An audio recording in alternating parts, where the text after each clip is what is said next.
Anything else? Excuse me, Bobby, do you need to read up? Yes, I do need to do re-asks. And speed.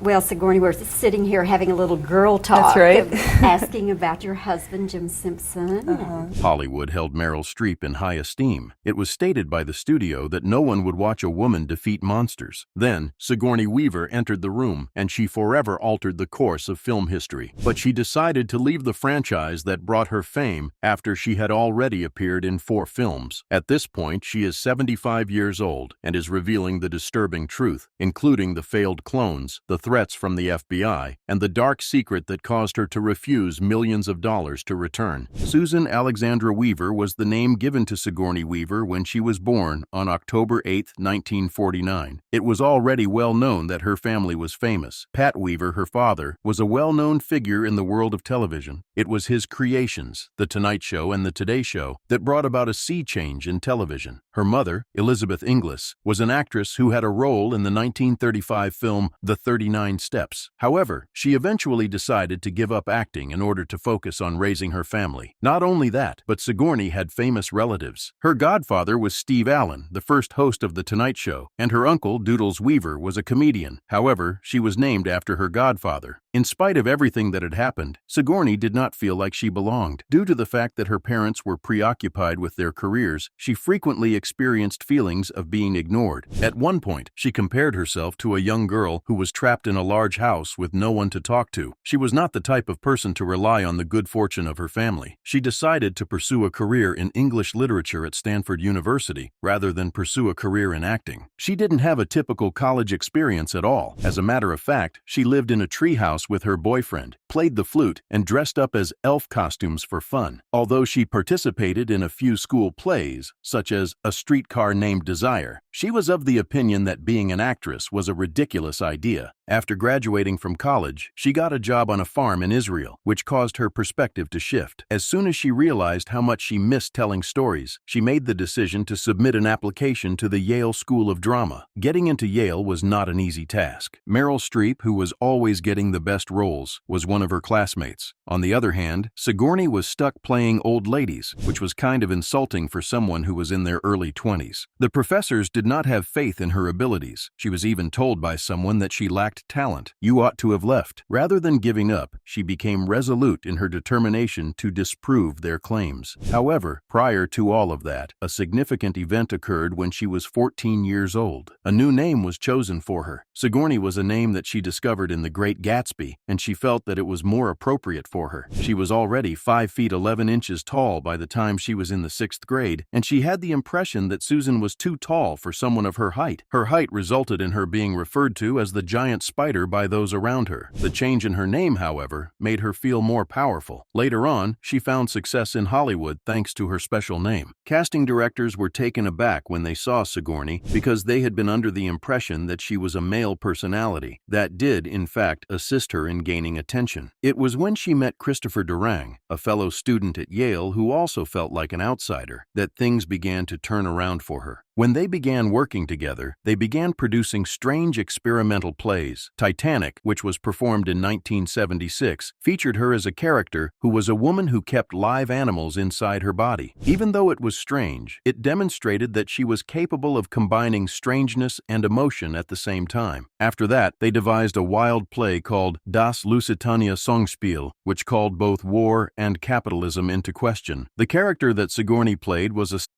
who was singing about money while smashing champagne bottles. Warren Beatty, who referred to it as punk theater, was the one who noticed it, despite the fact that critics thought she was insane. During the time that she was required to give her final performance at Yale, she chose to perform a piece about a woman who was courting a refrigerator rather than a serious monologue. She was not successful with the professors, but Durang secretly handed over the script to a few agents, which ultimately led to her landing her first off-Broadway show. Before she became Alien, she was a member of the strange theater scene in New York. Through their continued collaboration, she and Durang continued to push the boundaries of what people anticipated from plays. In Das Lusitania Songspiel, they included a hedgehog puppet that represented capitalism, a version of Romeo and Juliet in which the lovers shouted Marxist slogans, and a scene in which Sigourney dressed up as the Titanic and sank while singing. All of these elements were included, despite the fact that the majority of critics were against against it. It went on to become a cult classic. The well-known director Mike Nichols saw her at that time, and he went on to cast her in a play that was performed on Broadway. Her debut in the film industry was not particularly noteworthy. She appeared in Annie Hall in 1977 for a brief period of time. There were no lines spoken by her, and she was simply standing next to Woody Allen and Diane Keaton while wearing a trench coat. In a later joke, she said, "I made $50 and I spent it on a sandwich." Even though it was embarrassing, it ended up being beneficial to her. Juliet Taylor, who also served as the casting director, recalled her and later suggested that she be cast in the film Alien. As a result of the fact that nobody anticipated the girl from Annie Hall to engage in combat with a monster, her performance in Alien was even more surprising. After some time had passed, fans began playing a game called Where's Sigourney, in which they attempted to locate her in Annie Hall. It was a little bit humorous. The first significant moment she had in the film industry was simply standing there in the background. But in a short amount of time, she began to emerge from the background. She was on the verge of becoming one of the most widely recognized figures in the history of science fiction. The role that Sigourney Weaver played in Alien was a game-changer for science fiction, but it almost didn't happen. The initial draft of the script, which was written in 1976, did not specify the genders of the characters. However, early drafts used male pronouns. No one anticipated that the heroine would be a female. When Ridley Scott, the director, and Alan Ladd Jr., the president of 20th Century Fox, made the decision to make Ripley a female character, they took a significant risk. At the age of 29, Weaver was a relatively unknown actress. To be honest, she wasn't even the first option. Although Meryl Streep and Glenn Close were both considered for the role, Weaver ultimately won it. Ripley was portrayed by her in a manner that had never been seen before. It was not a weakling. She did not wait to be rescued after all. Despite her intelligence and toughness, she was able to survive. That, however, was not respected by Hollywood. While her co-star John Hurt made a salary of $250,000, she was only paid $35,000 for her work. At first, Fox didn't even want her to be here. Their belief was that a female action hero would not be successful. This was a challenge for Scott to overcome. He forced her to train with former Marines so that she would appear powerful and self-assured when operating machinery. The gamble was profitable. The male captain, who was portrayed by Tom Skerritt, passed away first, which left the audience in a state of shock. No, Ripley was not merely a supporting character. She had been the only person left standing. When Sigourney Weaver was nominated for an Academy Award in 1987 for her performance in Aliens, nobody anticipated it. In those days, Hollywood did not take science fiction very seriously. It was more common for the Academy to award films that were either romantic or emotional dramas, rather than films that were action-packed and featured aliens and explosions. Nevertheless, Weaver's portrayal of Ellen Ripley was so compelling that it could not be ignored. When compared to the other nominees that year, she was not like the other women who played women who were dealing with heartbreak or personal struggles. Ripley was not like other people. She possessed courage, intelligence, and strength. She led soldiers into battle, fought off terrifying creatures, and protected a young girl despite all of these challenges. She was able to convey both strength and emotion at the same time, which is a rare combination in action films. However, Weaver did not end up being awarded the Academy Award. Marlee Matlin, who made history by becoming the first deaf actor to win, was awarded the award for her performance in Children of a Lesser God. Many individuals were under the impression that Weaver had been robbed because the Academy continued to disregard science fiction. It was only her nomination that brought about the change. When Sandra Bullock won an Academy Award for her performance in Gravity, many people interpreted this as evidence that Weaver had been instrumental in paving the way for women to be cast in action films. In the year 1989, 2 years after that, Weaver accomplished something that had never been done before. In a single evening, she was awarded 2 Golden Globes. The first was for the film Gorillas in the Mist, in which she played the role of Deanne Fossey, a real-life scientist, and the second was for the film Working Girl, in which she played a cruel boss. Until recently, no actor had ever won 2 acting awards on the same night, and a similar feat has not been accomplished since then. The fact that she was able to play these 2 roles demonstrates it. Throughout the course of Gorillas in the Mist, she underwent a complete transformation into Fossey, a woman who devoted her entire life to the protection of gorillas. Fossey's behavior was the subject of Weaver's months-long study, during which he even lived among real gorillas. This was a challenging experience. months. During the time that she was filming in Rwanda, she became ill with dysentery, and she refused to use a stunt double for any scenes that were unsafe. She played the complete opposite of that character in Working Girl, which was a manipulative and arrogant executive who claimed credit for her assistant's work. Her portrayal of the character was so convincing that those in the entertainment industry in Hollywood speculated that she must have been channeling every dreadful boss they had ever encountered. She demonstrated that she was capable of accomplishing anything by winning those 2 awards in a single night. Weaver, on the other hand, simply laughed about it later and continued by saying, "I believe the voters got confused and checked my name twice." Even after all of this success, she did not want to be confined to playing the same kind of role over and over again. Following the success of Aliens, Hollywood continued to offer her challenging action roles, but she declined each one. She was determined to avoid being pigeonholed. The films Total Recall and The Silence of the Lambs, both of which went on to become enormously successful, were both rejected by her. The alternative was for her to select films that presented her with a variety of challenges. The role of a subdued and dissatisfied housewife that she played in The Ice Storm earned her a BAFTA award. In the film Death and the Maiden, she played a woman who confronts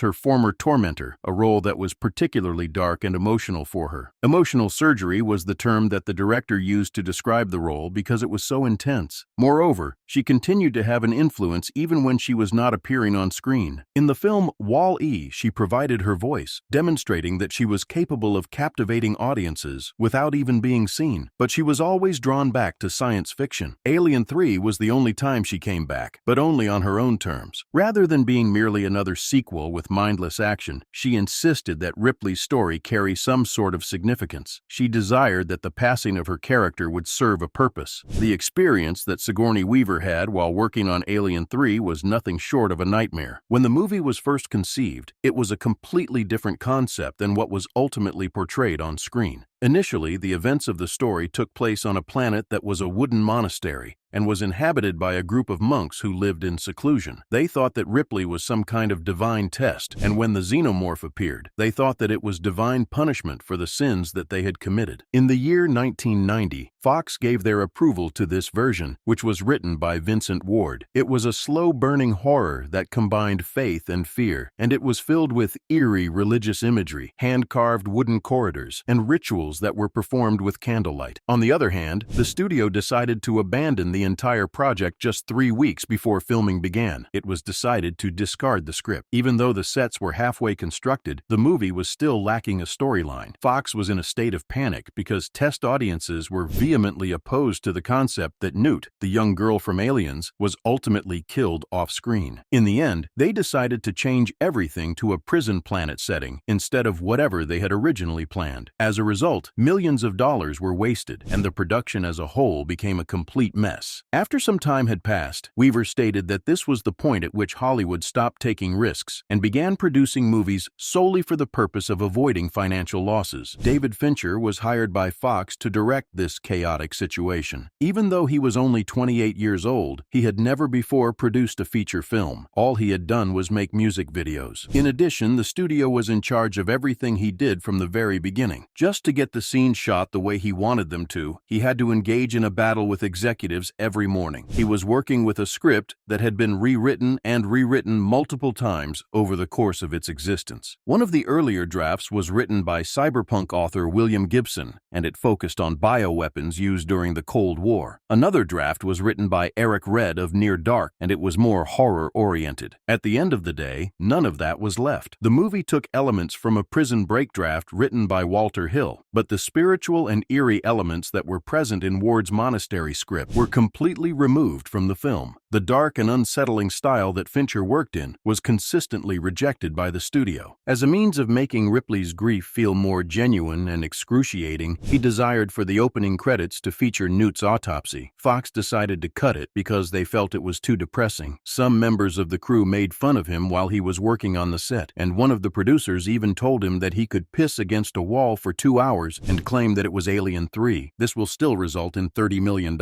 Following the completion of the film, Fincher Fincher left Hollywood for a period of time because he was so frustrated. After he returned, he refused to allow studios to control his films, which is the reason why movies like Seven came about in his own way and according to his own terms. All of Weaver's struggles were her own. Ripley underwent a complete metamorphosis in the film Alien 3. Radiation exposure appeared to have worn her down, as evidenced by the fact that she had shaved her head and wore plain prison clothes. It was the makeup artist's intention to create this look by applying prosthetic glue to her scalp. However, the glue caused severe allergic reactions. As a result of her painful rashes, they were forced to switch to medical-grade glue, which caused the filming process to be delayed even further. Even shaving her head turned into a struggle for her. Despite the fact that Fincher wanted it to be authentic, Fox wanted to use a wig because they believed that audiences would not find her attractive enough. Weaver did not agree. It was later that she stated that Ripley was not there to be desirable. In order to survive, she was there. Fox was not pleased with this. The co-producer credit for her was removed from early trailers as a form of retaliation, and the tagline, "The bitch is back," was used to promote the film. It infuriated Weaver, who referred to it as both insulting and cheap. To have a voice in the film, she had exerted a great deal of effort. She was powerful enough to demand that the script be approved after the release of Aliens. As soon as the studio decided to kill off Newton Hicks, she insisted that Ripley had to perish as well. Otherwise, the situation would have been a waste of time. But she was exhausted by the never-ending rewrite. In a later statement, she admitted that the entire experience left her feeling exhausted and defeated. One more thing that she learned from this experience was how Hollywood treated women. When she offered creative input, male executives referred to her as a hysterical person. Taking orders from a woman was something that staff members disliked doing. Because of it, she even entertained the idea of giving up acting altogether. Nevertheless, she continued to defend Fincher in spite of everything. In spite of the fact that she believed the film was buried under studio interference, she recognized the potential in what Fincher was attempting to accomplish. After the film was released, Fincher felt that he had no further involvement with the project. He described it as a nightmare and stated that he is the person who despises it the most. In 2003, when Fox released a longer cut of the film, which restored 30 minutes of footage that had been deleted, he refused to participate in the production. It was the scene of Ripley's death that he detested the most. In the beginning, she was supposed to make a self-sacrifice by diving into molten lead during the ceremony. On the other hand, Fox managed to force a change at the very last second, causing the xenomorph to explode from her chest as she fell. This was just a way to replicate the famous ending of Terminator 2, according to Fincher, who thought it was stupid and unnecessary. On the other hand, Weaver continues to experience conflicting emotions. She is aware that the film has some problems, but she also believes that it was brave. Because he did not make it safe, she has respect for Fincher. She believed that killing Newt made Ripley's grief more real, despite the fact that it was a huge risk. The movie has developed a cult following over the course of time. Its themes of corporate exploitation and bodily autonomy are now beginning to be appreciated by some of its fans. Weaver is of the opinion that it deserved more than the hatred that it received. Through the 1997 film Alien Resurrection, Sigourney Weaver made her return. On the other hand, she was not the same Ripley as before. Ripley 8, a clone who was no longer fully human, was the character that she portrayed. She possessed peculiar abilities as a result of scientists combining her DNA with that of xenomorphs. In addition to being more powerful and quicker, she had acid for blood. Her ability to sense the aliens was so strong that it was almost as if she were one of them. The manner in which Weaver moved was intended to convey this message. A predator, she did not simply walk, rather she stalked,